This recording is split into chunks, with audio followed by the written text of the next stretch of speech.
Hey hi welcome back to Kathavarnika channel. ఇంకా మన ఛానల్ని ఎవరైనా సబ్స్క్రైబ్ చేసుకోకపోతే ప్లీజ్ డూ సబ్స్క్రైబ్. ఈ బంధానికి ఏ పేరు పెట్టాలి ఎపిసోడ్ 28 ఏంటో ఇప్పుడు చూద్దాము. ఇక లేట్ చేయకుండా మన స్టోరీలోకి వెళ్దాం. తను పెళ్ళైన తర్వాత సంతోష్తో ఎలా ప్రవర్తించిందో గుర్తు చేస్తూ తన తప్పుని తెలుసుకుని దాన్ని సరిదిద్దుకోవాలని సాక్షి చెప్పింది. సంతోష్ ఇంకో అమ్మాయితో సంబంధం పెట్టుకోవడానికి ఒక రకంగా నీ నిర్లక్ష్యం కూడా కారణమైంది. కానీ నేను సంతోష్కి సపోర్ట్ చేస్తూ మాట్లాడడం లేదు. తను ఇక్కడ ఇద్దరిది తప్పుంది. ఇద్దరు తమ తప్పుల్ని తెలుసుకుని మారాలి. మీ సంసారాన్ని చక్కదిద్దుకుని మీ ఇద్దరు పిల్లల్ని మంచిగా చూసుకోండి అని బుద్ధి చెప్పి సాక్షి అక్కడి నుంచి వెళ్ళిపోయింది. తను మాత్రం అక్కడే కూర్చొని గత 3 సంవత్సరాలలో తన జీవితంలో ఏం జరిగిందో ఒక్కొక్కటిగా గుర్తు చేసుకుంటూ ఆలోచనలో పడింది. థ్యాంక్స్ రతన్. ఇక నుంచి నాన్న ఇక్కడే ఉంటారు. ఆయన పూర్తిగా కోలుకున్న తర్వాత నేనే వచ్చి తీసుకెళ్తాను. రోజు వచ్చి చూసుకుంటూ ఉంటాను. ఇంట్లోనే ట్రీట్మెంట్ ఇప్పిస్తున్నాను కానీ నాన్న పెద్దగా స్పందించడం లేదు.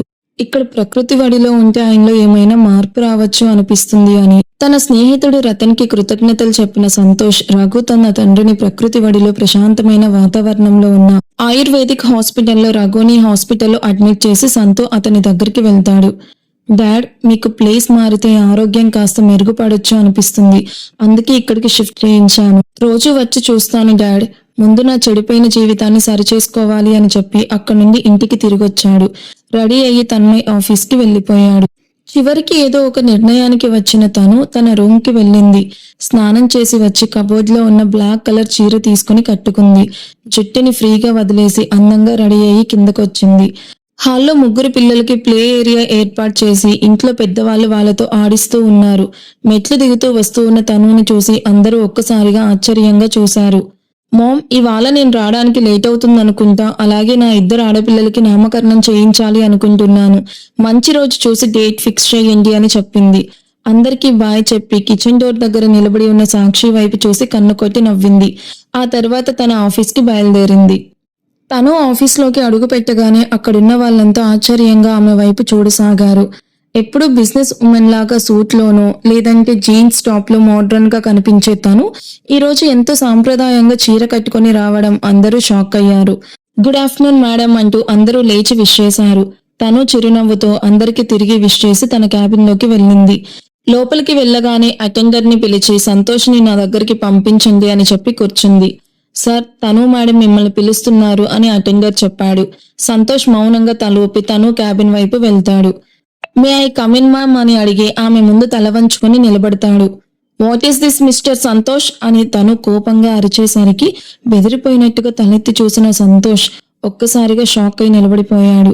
తనకి ఇష్టమైన బ్లాక్ కలర్ చీర కట్టుకుని తను అతని ముందు నిలబడి ఉంది. ఒకప్పుడు మన ఇద్దరి మధ్య అంతా సెట్ అయ్యాక నీకు నచ్చేలాగా బ్లాక్ సారీ కట్టుకుని ఆఫీస్కి వస్తాను. అప్పుడు వర్క్తో పాటు రొమాన్స్ కూడా చేసుకోవచ్చు అంటూ తాను ఆట పట్టిస్తూ చెప్పిన మాటలు అతనికి గుర్తొచ్చాయి. ఏం ఆలోచిస్తున్నావురా నువ్వు అని తన ఆలోచనకి తననే తిట్టుకున్నాడు. అంతలో తను అతని దగ్గరికి వచ్చి అతని మెడ చుట్టూ చేతులు వేసి పూర్తిగా అతనికి దగ్గరగా నిలబడింది. సంతోష్ గుటుక వేస్తూ ఆమె వైపు చూస్తూ ఉన్నాడు. ఏమైంది ఈమెకి? అంత సరిగ్గానే ఉందా అని మనసులో అనుకున్నాడు. సంతు, ఈ ఆఫీస్ పని అంతా చాలా బోరింగ్ గా ఉంది. ఎక్కడికైనా వెళ్దాం. లాంగ్ డ్రైవ్ కి వెళ్దాం. ప్లీజ్ రా వెళ్దాం అని అడిగింది. ఆ మాటలు వినగానే అతనికి కాలేజ్ రోజుల్లో అల్లరి తను గుర్తొచ్చింది. అది మేడం నేను అంటూ తడబడుతూ చెమటలు పడుతూ నిలబడ్డాడు. ఏంటి మేడామా అంటూ తను అతని వైపు చూసి నవ్వింది. ముందులాగే నన్ను తను బేబీ అని పిలువ అని చెప్పి అతని చేయి పట్టుకుని బయటకు తీసుకెళ్ళింది. అతని చేతిలో కార్ కీస్ పెట్టి తను కారులో కూర్చుంది. కార్ స్టార్ట్ చేయి అని చెప్పింది. తను చెప్పినట్టుగానే సంతోష్ కార్ స్టార్ట్ చేశాడు. అతను కార్ డ్రైవ్ చేస్తూ ఉండగా తను ఒక రొమాంటిక్ సాంగ్ పెట్టింది. మధ్య మధ్యలో అతని చెంప పైన ముద్దు పెడుతూ అతని చేతి పైన తన చేయి వేసి కన్ను కొట్టింది. కొంత దూరం వెళ్ళాక సంతోష్ ఒక్కసారిగా కారు ఆపాడు. కళ్ళల్లో నీళ్లు తిరుగుతూ ఉండగా ఆమె వైపు చూశాడు. తను నేను నీకు మోసం చేశాను అని చెప్పబోతూ ఉండగా తాను అతని మాటల్ని ఆపేసింది. మళ్ళీ మనం దూరం అవ్వకూడదు సంతు, నాకు నువ్వు కావాలి. ఆమె కళ్ళల్లో నీళ్లు తిరిగాయి. గతాన్ని మర్చిపోయి కొత్త జీవితాన్ని మొదలు పెడదాం. ఇకపై నేను నిన్ను ఎప్పుడూ నిర్లక్ష్యం చెయ్యను. నువ్వు కూడా నన్ను మళ్ళీ మోసం చెయ్యవు కదా అని అడిగింది. సంతోష్ కన్నీళ్లతో ఆమె వైపు చూసి చెయ్యను అన్నట్టుగా తలూపాడు. ఆమె నుదుటిపైన నమ్మకం కలిగించేలాగా ముద్దు పెట్టాడు. ఇక మరోవైపు గార్డెన్ లో సిట్టింగ్ చైర్ లో ఆయుష్ ని కూర్చోబెట్టి పప్పులతో తయారు చేసిన ఫుడ్ ని తినిపిస్తూ కూర్చుంది సాక్షి. అంతలో కారులో నుంచి దిగిన చంద్రప్రసాద్ యాదవ్ అండ్ కౌశల్య శాలిని గార్లని చూసింది. ఆయుష్ని ఎత్తుకుని నడుం పైన కూర్చోపెట్టి వాళ్ళందరికీ జ్యూస్ చేయడానికి కిచెన్లోకి వెళ్ళింది. సింక్ దగ్గర ఆయుష్ నోటిని నీటిగా తుడుస్తూ ఉండగా కిందకి చారుతానన్నట్టుగా మారం చేయసాగాడు. ఆయో బంగారం, ఇలా మొండిగా చెయ్యకూడదు, కింద పడిపోయావనుకో దెబ్బలు తగులుతాయి, ఆ తర్వాత డాక్టర్ వచ్చి సూది వేస్తాడు అని భయపెట్టింది. అంతే, బాధని ఆపుకోలేనట్టుగా ఏడవడం మొదలు పెడతాడు ఆయుష్. అప్పుడే ఇంటికొచ్చిన తారక్ ఆ ఏడుపు విని కిచెన్ వైపు వచ్చాడు. ఏమైంది నా జిమ్మీకి, ఎందుకు ఏడుస్తున్నావురా జిమ్మీ అంటూ ఆయుష్ని ఎత్తుకున్నాడు. తర్వాత సాక్షి వైపు చూశాడు. సాక్షి మాత్రం అతని వైపు చూడకుండా మూతి తిప్పుకొని అందరికీ జ్యూస్ ఇవ్వడానికి వెళ్ళింది. అక్కడే ఉన్న పెద్దవాళ్లతో కూర్చొని మీరు వెళ్ళిన పని ఏమైంది మావయ్య అని అడిగింది. తారక్ ఎక్కడా అని చంద్రప్రసాద్ అడిగాడు. ఇక్కడే ఉన్నాను డాడ్ చెప్పండి అంటూ తారక్ ఆయుష్కి కొత్త టాయ్ ఇచ్చి ఎత్తుకుని బయటకొచ్చాడు. అది ఆదివారం తను పిల్లలకి నామకరణం చేద్దాం అనుకుంటున్నాము, అందుకే పూజారి దగ్గరికి వెళ్ళొచ్చాము, మంచి రోజు చూసి డేట్ కూడా పెట్టించాము, అదే రోజు కార్యక్రమం చేద్దాం అనుకుంటున్నాము అని చెప్పాడు. హో గ్రేట్, నాకు మాత్రం సండే రోజు చెప్పాల్సింది అని తారక్ వ్యంగ్యంగా అన్నాడు. తారక్ ఏంటి డాడీతో అలా వ్యంగ్యంగా మాట్లాడొచ్చా అంటూ కౌశల్య గారు గట్టిగా మందలించారు. సరే మీకు నచ్చినట్టే చేసుకోండి అంటూ లేచి వెళ్ళబోతూ ఉండగా కూర్చో తారక్ అంటూ భాగ్యలక్ష్మి అమ్మగారు రూమ్ నుండి బయటకొచ్చారు. నిన్ను చూస్తుంటే ఏదో చిన్నతనంలో చేసిన తప్పునే పట్టుకుని కూర్చున్నట్టు ఉంది. ఆ తప్పుని జీవితాంతం సాధిస్తూ కూర్చుంటే ఈ పిల్లల భవిష్యత్తు కూడా పాడైపోతుంది. వాడి కళ్ళల్లో చూస్తుంటేనే తెలుస్తుంది తను చేసిన తప్పు గురించి ఇంకా బాధపడుతూనే ఉన్నాడు అని ఆమె నెమ్మదిగా చెప్పింది. చేసిన తప్పుకి పశ్చాత్తాపం అనుభవిస్తున్నాడు. నీ చెల్లెలు కూడా తప్పు చేసింది. ఇప్పుడు ఏదో ఒకటి చేసి వాళ్ళిద్దరిని కలపడానికి ప్రయత్నిస్తుంది. అందుకే తల్లిదండ్రులుగా మనం చెయ్యాల్సింది చేద్దాము. నువ్వు నీ బాధ్యత తీసుకొని ఆ ఇద్దరు ఆడపిల్లలకి నామకరణం చెయ్యాలి అని భాగ్యలక్ష్మి అమ్మగారు గంభీరంగా చెప్పడంతో సరే అని చెప్పిన తారక్ అక్కడ ఎక్కువసేపు ఉండకుండా రూంలోకి వెళ్ళిపోయాడు. చేతుల్లో ఉన్న ఆయుష్ని సాక్షి ఒడిలో పెట్టి అంతా సర్దుకుంటుంది, వాళ్ళకి కొంచెం టైం కావాలి, మోసం చేసినప్పుడు కోపం ఉండడం సహజమే అని చెప్పి ఆయుష్ని ఎత్తుకుని తన రూమ్కి వెళ్ళిపోయింది. మరోవైపు కోపంగా రూంలోకి వచ్చిన తారక్ చిరాగ్గా కోట్ తీసేసి షర్ట్లోని మొదటి 2 బటన్స్ విప్పుకొని ఉన్నాడు. సిగరెట్ తీసుకుని నోట్లో పెట్టుకోబోతూ ఉండగా అక్కడికి వచ్చిన సాక్షి వెంటనే అతని చేతుల్లోని సిగరెట్ తీసి పడేసింది. సాక్షి ప్లీజ్ వెళ్ళిపో, నా మూడ్ అస్సలు బాగోలేదు అని చిరాగ్గా చెప్పి సోఫా పైన కూర్చున్నాడు. సాక్షి ఏమీ మాట్లాడకుండా అతని చేతుల్లో ఆయుష్ని పెట్టి కబోర్డ్లో మడవకుండా ఉన్న బట్టల్ని మడత పెట్టడం మొదలుపెట్టింది. తారక్ కళ్ళు మూసుకొని కుర్చీకి తల ఆనిచ్చి కూర్చున్నాడు. అయినా చేతుల్లో ఉన్న కొడుకుని మాత్రం గట్టిగా హత్తుకున్నాడు. ఆయుష్ తన పప్పా ముఖాన్ని చూస్తూ ఆయన షర్ట్ బటన్స్ తో ఆడుకుంటూ కూర్చున్నాడు. కొంతసేపటికి అతనికి బోర్ కొట్టిందేమో తారక్ పొట్టపైనే పడుకుని ముద్దుగా నిద్రమత్తులో తన పప్పాని చూస్తూ ఉండిపోయాడు. పప్పా అని ముద్దుగా పిలిచాడు. ఆ పిలుపు విన్న తారక్ వెంటనే కళ్ళు తెరిచి ఆయుష్ వైపు చూశాడు. తర్వాత సాక్షి వైపు చూశాడు. బట్టలు మడత పెట్టడం ఆపేసిన సాక్షి ఆనందంగా అతని దగ్గరికి వచ్చింది. తారక్ సార్ చూశారా, ఇప్పుడు స్పష్టంగా పప్పా అని పిలిచాడు అంటూ పడుకోనున్న ఆయుష్ని ముద్దాడింది. మొదటిసారి తన కొడుకు అంత స్పష్టంగా పప్పా అని పిలవడంతో తారక్ కళ్ళల్లో నీళ్లు తిరిగాయి. ఆ కన్నీళ్ళని దాచుకుంటూ మెల్లగా తుడుచుకున్నాడు. కొడుకు అరికాలికి చిన్న ముద్దు పెట్టి గుండెలకి హత్తుకున్నాడు. నిద్రలోనే ఆయుష్ ఏడవడంతో తారక్ కంగారుగా సాక్షి వైపు చూశాడు. చిన్నపిల్లలు అప్పుడప్పుడు నిద్రలో కలలు కంటూ ఉంటారు, అంతే, ఇలా ఇవ్వండి వాణ్ణి అని చెప్పి ఆయుష్ని తన ఒడిలోకి తీసుకుని పడుకోబెట్టుకుంది. కొంతసేపటి తర్వాత ఆయుష్ని బెడ్ పైన పడుకోబెట్టి చుట్టూ చిన్న చిన్న పిల్లోస్ పెట్టింది. తలను పట్టుకుని ఒత్తుకుంటూ కూర్చొనున్న తారక్ని చూసింది. మీరు వాడిని చూసుకుంటూ ఉండండి, సాయంత్రం అయింది, కాఫీ తీసుకొస్తాను అని చెప్పి అందరికీ కాఫీ చేసి తారక్కి కూడా ఒక కప్ ఇచ్చింది. ఆ తర్వాత ఫ్రెష్ అయ్యి వచ్చి మరో చీర కట్టుకుని అద్దం ముందు కూర్చుంది. జుట్టుని ముందుకు వేసుకుని టవల్తో తుడుచుకుంటూ సాక్షి బయటకొచ్చింది. ఆమెను చూడగానే తారక్కి ఉదయం జరిగిన సంఘటన గుర్తొచ్చింది. అతను ఒక్కసారిగా మైమర్చి లేచి ఆమె దగ్గరికి వెళ్తాడు. భయపడుతూనే కుర్చీలో కూర్చుంది సాక్షి. ఏం చెయ్యాలో అర్థం కాక అతని వైపు చూసి తలదించుకుని కూర్చుంది. మార్నింగ్ నీకు ఏం చెప్పి వెళ్ళానో గుర్తు చేసుకో బేబీ. ఉదయం కట్టుకున్న చీర మార్చకూడదని చెప్పాను కదా, మరెందుకు మార్చావు? బట్ ఇట్స్ ఓకే, ఈ చీరలో కూడా నువ్వు ఇంకా చాలా హాట్ గా కనిపిస్తున్నావు అని తారక్ చెప్పగానే సిగ్గుతో అతని ముఖం వైపు టవల్ విసిరేసి అక్కడి నుండి పరిగెత్తుకుంటూ వెళ్ళిపోయింది సాక్షి. ఎక్కడికి వెళ్తావు, నైట్ ఇక్కడికే కదా రావాలి నువ్వు అని గట్టిగా పిలిచాడు తారక్. అతను నవ్వుకుంటూ ఫ్రెష్ అవ్వడానికి వెళ్ళిపోయాడు. రాత్రి అందరూ భోజనం చేసిన తర్వాత తను రాలేను అని చెప్పి ఫోన్ చేసింది. సరే జాగ్రత్తగా ఉండు అని కౌశల్య గారు చెప్పి ఫోన్ పెట్టేశారు. విషయం అందరికీ చెప్పగానే శాలిని గారు ఆ ఇద్దరు పిల్లల్ని తనతో పాటు పడుకోబెట్టుకుంటానని చెప్పి వెళ్లిపోయారు. కుర్చీలో నుంచి లేచిన చంద్రప్రసాద్ గారు కూడా తారక్ వెనకాలే వెళ్లాడు. అటు ఆయుష్కి యాపిల్ తినిపిస్తూ వాక్ చేస్తూ ఉన్న తారక్ ఇటు సాక్షి వైపు దొంగ చూపులు చూస్తూనే ఉన్నాడు. అది గమనించిన చంద్రప్రసాద్ యాదవ్ గారు, చాలు, నా కోడల్ని చూసింది. ఇప్పుడు డైనింగ్ టేబుల్ దగ్గర కూర్చొని భోజనం మాత్రమే చెయ్యాలి. నీ భార్య అనుకొని నా కాళ్ళతో ఆటలాడినట్టు ఆమెతో కూడా రాత్రులు అల్లరి చెయ్యాలని చూడకు అని గంభీరంగా చెప్పాడు. అలా అంటూనే తారక్ చేతిలో ఉన్న మనవణ్ణి ఎత్తుకుని ముందుకు వెళ్లారు. కౌశల్య గారి చెవిలో ఏదో చెప్పడంతో తారక్ పెదవి కొరుక్కుంటూ కనుబొమ్మలు రుద్దుకుంటూ అక్కడి నుండి వెళ్లిపోతాడు.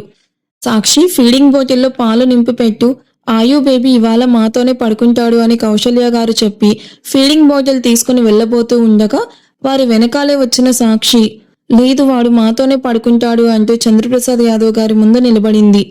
భోజనం చేసేటప్పుడు తారక్ చేస్తూ ఉన్న అల్లరి చూసినప్పటి నుంచి ఈ రోజు రాత్రి తన పక్కనే ఏదో చెయ్యాలని చూస్తున్నాడని ఆమెకి గట్టిగా అనిపించింది. తారక్ తన పంతం సాధించకుండా వదిలే మనిషి కాదని ఆమెకు తెలుసు. అందుకే ఆయుష్ని తనతో పాటే పడుకోబెట్టుకుంటానని చెప్పింది. ఇవ్వు మామయ్య, వీడు చాలా అల్లరి పిల్లాడు, రాత్రి మిమ్మల్ని సరిగ్గా పడుకోనివ్వడు అని సాక్షి చెప్పింది. మరేం పర్వాలేదు, ఇవాళ వీడు తాతతోనే పడుకుంటాడు, నువ్వెళ్ళమ్మా సాక్షి అని చంద్రప్రసాద్ ఆయుష్ని ఎత్తుకున్నాడు. లేదు, పర్లేదు మావయ్య, రాత్రి మధ్య మధ్యలో నిద్ర లేచే అలవాటుంది వాడికి, ఊరికి మీకు ఇబ్బంది కలగడం ఎందుకు, నా దగ్గరే పడుకుంటాడు అని సాక్షి చెప్పింది. అయితే చంద్రప్రసాద్ నవ్వుతూ, అయ్యో, నువ్వు వాడి గురించి ఆలోచించకు సాక్షి, నీ భర్తను చిన్నప్పుడు ఎక్కువగా చూసుకుంది నేనే. మీ అత్తయ్య అప్పట్లో కంపెనీకి వెళ్లేది కదా, చేతిలో ఫైల్స్ పట్టుకుని 3 పూట్ల పనిచేస్తూ ఉండేది. నేను కాలేజ్ నుంచి వచ్చి వీళ్ళిద్దరు పిల్లల్ని ఆడిస్తూ చూసుకునేవాణ్ణి అంటూ ఆయుష్ని ఎత్తుకున్నాడు. అదంతా వింటూ ఉన్న తారక్ గోడకి ఆనుకుని స్టైల్గా నిలబడ్డాడు. సాక్షి అతని వైపు పిచ్చిగా చూసిన వెంటనే తారక్ కన్ను కొట్టి షర్ట్లని బటన్స్ విప్పాడు. అది చూసిన సాక్షి భయంతో గుట్టక వేస్తూ వెంటనే ఆయుష్ వైపు చూసింది. తన వెంట రావాలని సైగ చేస్తూ చంద్రప్రసాద్ యాదవ్ గారికి కనిపించకుండా ఆయుష్ని పిలవడానికి ప్రయత్నించింది. కాని అప్పటికే ఆయుష్ తన తాతను గట్టిగా హత్తుకున్నాడు. కిలకిలా అంటూ నవ్వుతూ తాతని కౌగిలించుకుని సాక్షి వైపు పిల్లి పిల్లి కళ్ళతో చూస్తూ ఉన్నాడు.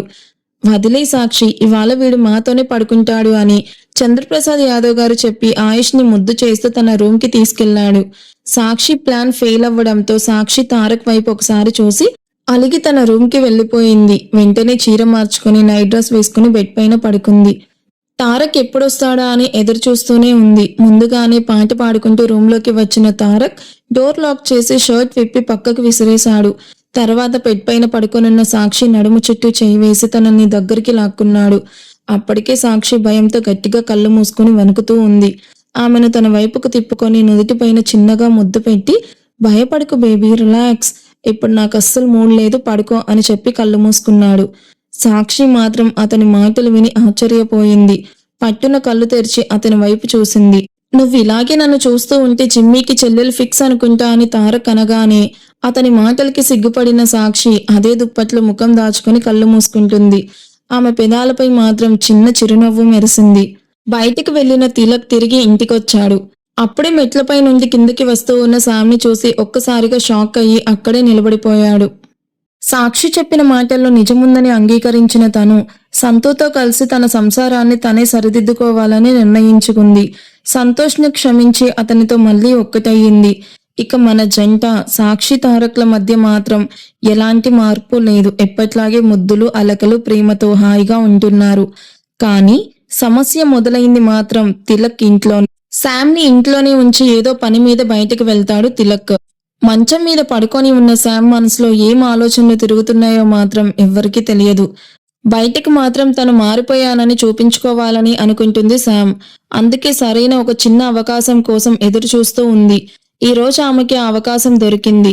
ఆ డాక్టర్ కాసేపటి తర్వాత రావడం చూసిన శామ్ కిటికీలో నుంచి గమనించి తన నాటకం మొదలుపెట్టింది. నాకు ముందే డౌట్ ఉంది, నిజం చెప్పమ్మా, నీ మీద జరిగిన దౌర్జన్యానికి కారణం తనే కదా అని డాక్టర్ అడిగింది. అవును, నన్ను కిడ్నాప్ చేసి ఇక్కడే పెట్టుకున్నాడు, చిత్రహింసలు పెడుతున్నాడు, నన్ను కాపాడండి అంటూ శామ్ గట్టిగా ఏడవడం మొదలుపెట్టింది.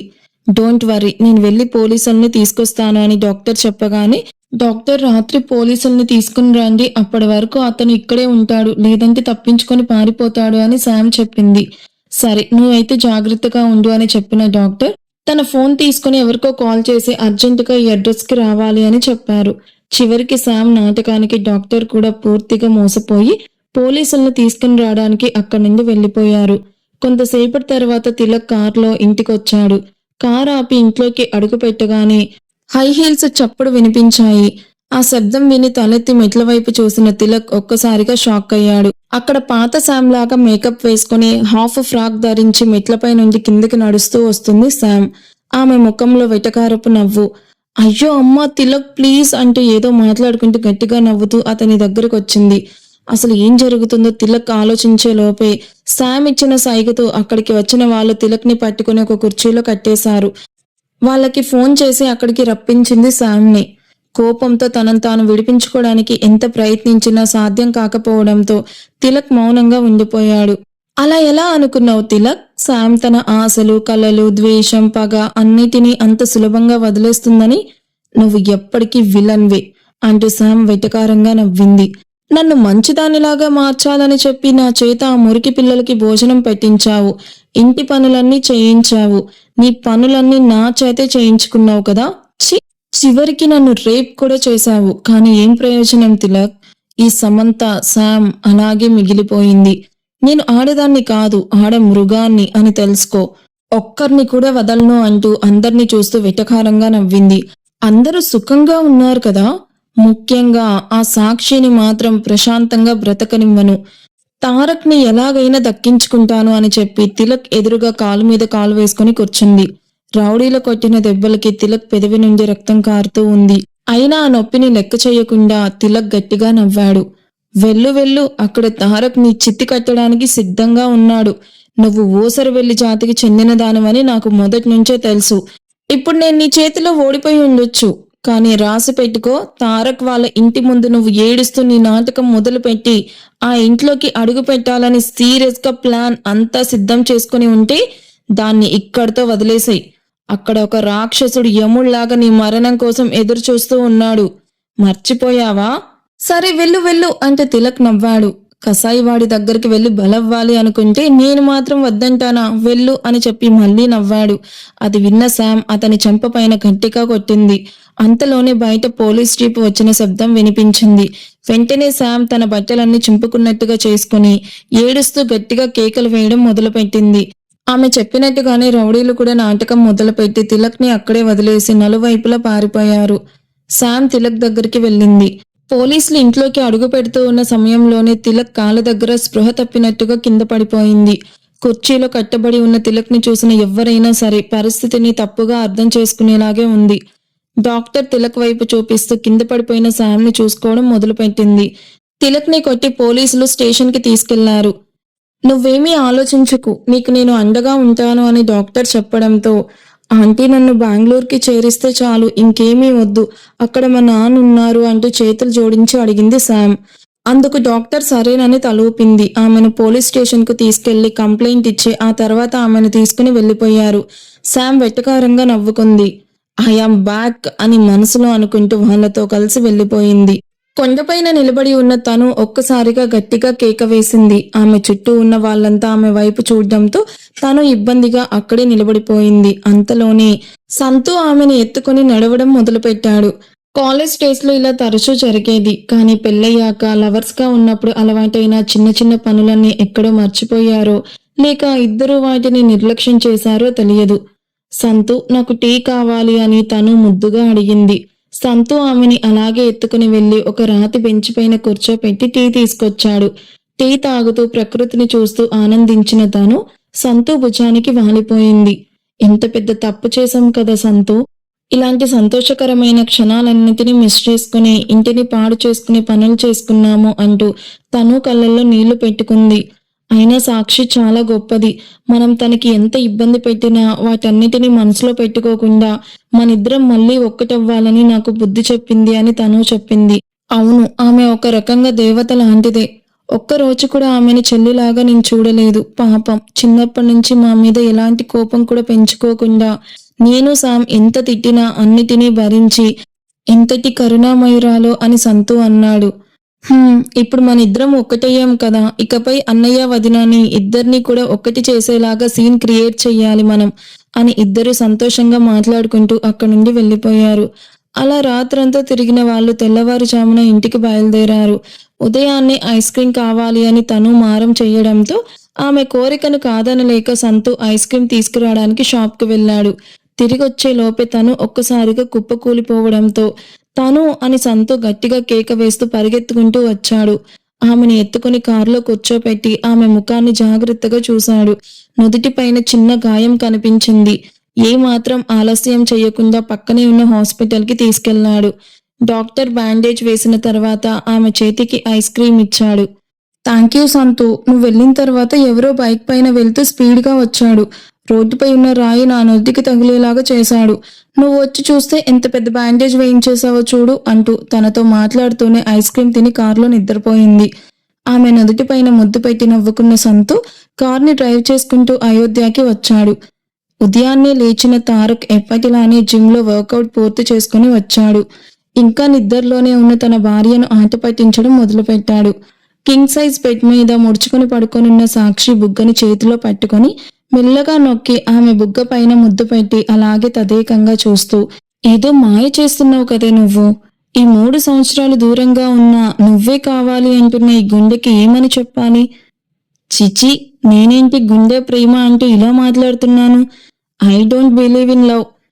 ఈ లవ్ అనేది చాలా డేంజర్, చాలా బాధ పెడుతుంది అంటారు. నిజమేనా అని తనలో తానే ప్రశ్నించుకుంటున్న తారక్ సాక్షి పెదాలను మెల్లగా తడిమాడు. అది చిరాగ్గా అనిపించడంతో సాక్షి అటువైపుకు తిరిగి అతనికి వెన్ను చూపిస్తూ పడుకుంది. తారక్ ఆమె బెడ్షీట్లోకి నెమ్మదిగా దూరి ఆమెను గట్టిగా హత్తుకున్నాడు. అప్పటికే మెలకు వచ్చిన సాక్షి ఒక్కసారిగా భయపడి అతన్ని మంచం మీద నుండి కిందకు తోసేసింది. హీ లూజు, నేనే కదే. అమ్మ నా చెయ్యి అంటూ నొప్పితో ముఖం పెట్టాడు తారక్. సారీ సారీ సారీ, అది నేను గాబరాలో అంటూ సారీ అంటూ తడబడుతూ చెప్పిన సాక్షి కింద పడిపోయిన అతని చెయ్యి పట్టుకుని మంచం మీద కూర్చోపెట్టింది. ఐఎమ్ సారీ, నా వల్ల మీకు అయ్యో చాలా నొప్పిగా ఉందా అని కంగారుగా అడిగింది. అంతగా నొప్పి లేకపోయినా తారక్ మాత్రం కావాలని డ్రామా మొదలుపెట్టాడు. చాలా నొప్పిగా ఉంది అన్నాడు. అతని మాటలు నమ్మిన సాక్షి వెంటనే స్ప్రే తీసుకొచ్చి అతని చేతికి స్ప్రే చేసింది. అతని ముఖం వైపు చూసేసరికి ఆమె కళ్ళల్లో నీళ్లు నిండిపోయాయి. ఇప్పుడేం నొప్పి లేదు, నువ్వు వెళ్ళి స్నానం చేసుకో అని ఆమె ఏడుపు ముఖం చూడలేక తారక్ అన్నాడు. సాక్షి తలూపి స్నానానికి వెళ్ళిపోయింది. ఆమె స్నానం చేసి తిరిగొచ్చేసరికి తారక్ కూడా పక్క గదిలో స్నానం చేసి వచ్చి ప్యాంటు వేసుకుని షర్ట్ లేకుండా నిలబడి ఉన్నాడు. ఏమైంది, ఇంకా నొప్పిగా ఉందా అంటూ అతని దగ్గరకు వచ్చింది సాక్షి. చాలా నొప్పిగా ఉంది, షర్ట్ వేసుకోలేకపోతున్నాను, హెల్ప్ చేయి అని నొప్పిగా ఉన్నట్టు ముఖం పెట్టి అన్నాడు. ముందు వెనుక ఆలోచించకుండా అతని ఒంటి మీద ఉన్న స్థితిని చూసి సిగ్గుపడుతుంది సాక్షి. అతని షర్ట్ వేసుకోవడానికి సహాయం చేసింది. ఆమె వెనుక నుంచి షర్ట్ తొడిగి ముందుకొచ్చి బటన్స్ పెడుతూ ఉండగా అతని చెల్లని చెయ్యి ఆమె నడుము చుట్టూ చుట్టుకుంది. ఉలిక్కిపడిన సాక్షి అతని వైపు చూసింది. తారక్ మాత్రం గట్టిగా నవ్వి ఆమెను తన దగ్గరికి లాక్కొని గట్టిగా హత్తుకున్నాడు. భయపడిపోయావా బేబీ? అంతగా నొప్పేమి కాలేదు డార్లింగ్. నీ చేత సేవ చేయించుకోవడంలో ఏదో మజా ఉంది అన్నాడు. అది విన్న సాక్షి ఒక్కసారిగా కోపంగా అతని వైపు చూసింది. మీరెప్పటికీ మారరు సార్, నా అసహాయ పరిస్థితిని కూడా బాగా ఉపయోగించుకుంటారు అంటూ బాధపడింది. ఆమె కళ్ళల్లో నీళ్లు చూసి తారక్కి కూడా బాధగా అనిపించింది. ఆమె గడ్డం పట్టుకొని, హే సాక్షి, ఎందుకు ఏడుస్తున్నావు? ఇంత చిన్న విషయానికి ఎవరైనా ఏడుస్తారా? Stop crying. నిన్ను కాస్త ఆట పట్టించాలని చేశాను అంతే అన్నాడు. కళ్ళల్లో నీళ్లు తుడుచుకుంటూ ఉన్న సాక్షి మెల్లగా సారీ అడగండి అని చెప్పింది. ఏంటి? ఇంకొకసారి చెప్పు, ఏమడగాలి అని తారక్ అడిగాడు. ఇంత చేశారు కదా, మరి నన్నెందుకు సారీ అడగరు అంటూ సాక్షి చిన్నగా ఆరోపించింది. అది విన్న తారక్ ఆమెను గట్టిగా హత్తుకొని ఒక్కసారిగా ఆమె పెదాలపైన ముద్దు పెట్టాడు. కాసేపటి తర్వాత ఆమెను వదిలి ఆమెని ఎత్తుకున్నాడు. ఇది నేను సారీ అడిగే పద్ధతి. ఇక నుంచి నీకు రోజు సారీ కావాలి అనుకుంటే చెప్పు అంటూ ఆమె ముఖంలోకి చూశాడు. సాక్షి సిగ్గుతో తలదించుకుంది. అదే సమయంలో బయట ఏదో గొడవ వినిపించింది. తారక్ సాక్షిని కిందకు దించి షర్ట్ బటన్స్ పెట్టుకుంటూ బయటకు వెళ్తాడు. అతని వెనకాలే సాక్షి కూడా పరిగెత్తింది. కొంచెం జాగ్రత్తగా చూసుకోవాలి కదా తను. చూడు నుదిటికి ఎలా బ్యాండేజ్ చేయించుకుని వచ్చావో అంటూ ఇంట్లో వాళ్ళంతా తను చుట్టూ చేరి ఆమెను ఆప్యాయంగా పలకరిస్తూ కంగారు పడ్డారు. అందరూ ముందుగా తను గాయాన్ని చూసి కంగారు పడి కేకలు వేయడంతో ఆ శబ్దమే బయట నుంచి విన్న తారక్కి పెద్ద గొడవలాగా అనిపించింది. పరిగెత్తుకుంటూ వచ్చిన తారక్ తను నుదుటిపై ఉన్న గాయాన్ని చూసి పక్కనే ఉన్న సంతుని కోపంగా చూశాడు. అతని కోపంతో ఉన్న ముఖాన్ని చూసిన తను తన అన్నయ్య తర్వాత ఏం చేయబోతున్నాడో ముందే అర్థం చేసుకుంది. అన్నయ్య, సంతు గురించి తప్పుగా అనుకోకు. ఇది తన వల్ల అయిన గాయం కాదు అని చెప్పబోయింది. కాని తారక్ ఆమె మాట వినలేదు. వీడితో నిన్ను పంపించినప్పుడు నిన్ను జాగ్రత్తగా చూసుకోవాల్సిన బాధ్యత వీడిదే కదా, యు బాస్టర్ అంటూ కోపంగా సంతు వైపు దూసుకెళ్తాడు. సంతు కాలర్ పట్టుకున్న తారక్ కోపం హద్దులు దాటిపోయింది. ఇన్నాళ్ళుగా సంతోష్ పై ఉన్న కోపాన్ని మనసులోని అణిచిపెట్టుకున్నాడు. కానీ ఈ రోజు మాత్రం ఆ కోపం అగ్నిపర్వతంలాగా ఒక్కసారిగా పేలిపోయింది. ఎంతమంది అతన్ని ఆపాలి అని ప్రయత్నించినా బలమైన తారక్ పట్టులో వాళ్ళ ప్రయత్నాలన్నీ వృధా అయిపోయాయి. తనుని పట్టుకుని నిలబడి ఉన్న సాక్షి తారక్ కోపంలో సంతుకి ఏమైనా చేసేస్తాడేమోనని భయపడిపోయింది. వెంటనే పరిగెత్తుకుంటూ వెళ్లి తారక్ చేయి పట్టుకుని వెనక్కి లాగింది. ఎవరెంత ఆపినా తారక్ మాత్రం వినిపించుకోలేదు. ఇంట్లోని పెద్దవాళ్ళు కూడా భయంతో అక్కడే నిలబడిపోయారు. మీరు ఎంత కొట్టినా నేను భరిస్తాను అని సంతోష్ కదలకుండా ఒక రాయిలాగా నిలబడి తారక్ చేతిలో దెబ్బలు తింటూనే ఉన్నాడు. సార్ సార్, చాలు, కొట్టకండి సార్, వదిలేయండి అంటూ తారక్ ని ఆపడానికి సాక్షి ఎంత ప్రయత్నించినా ఆమెను పక్కకు తోసేసి సంతుని కొడుతూనే ఉన్నాడు. పిల్లల్ని ఎత్తుకుని ఉన్న శాలిని, కౌశల్య, భాగ్యలక్ష్మి అమ్మలకి ఏం చెయ్యాలో అర్థం కాలేదు. వాళ్ళు కూడా భయంతో వణికిపోయారు. తన చెల్లెల్ని మోసం చేసి ఏడాది కాలం ఆమెను మోసం చేస్తూ వచ్చిన సంతోష్ పై తారక్ కి ఈ రోజు అంతులేని కోపం వచ్చేసింది. సాక్షి, నువ్వు ఈ వైపురా, నేను తారక్ ని ఆపుతాను అని చెప్పి చంద్రప్రసాద్ యాదవ్ ముందుకొచ్చాడు. కానీ ఆయన్ని కూడా పక్కకు తోసేసి తారక్ కోపంతో సంతోష్ ని కొడుతూనే ఉన్నాడు. అందరూ గట్టిగా కేకలు వేయసాగారు. కోపంలో తారక్ తన మోచేత్తో చంద్రప్రసాద్ యాదవ్ ని పక్కకు తోసేయడంతో ఆయన వెళ్లి గోడకి ఆనుకుని కింద పడిపోయారు. అందరూ వెంటనే ఆయన దగ్గరికి పరిగెత్తారు. ఇక తారక్ చేయి పట్టుకుని వెనక్కి లాగిన సాక్షి ఒక్కసారిగా అతని చెంప పైన గట్టిగా కొట్టింది. అంతవరకు గొడవతో మారు మోగిన ఇల్లు ఒక్కసారిగా సైలెంట్ గా మారిపోయింది. అందరూ షాక్ తో సాక్షి తారక్ వైపే చూస్తూ నిలబడిపోయారు. మీరసలు మనిషేనా? అక్కడ మీ నాన్న మీరు కొట్టిన దెబ్బలకి బాధపడుతూ ఉన్నారు. మీరు చూస్తే రౌడీలాగా ప్రవర్తిస్తున్నారేంటి అని కోపంగా చెప్పి కన్నీళ్లు తుడుచుకుంటూ ఫస్ట్ ఎయిడ్ బాక్స్ తీసుకురావడానికి పరిగెత్తుకుంటూ వెళ్ళింది సాక్షి.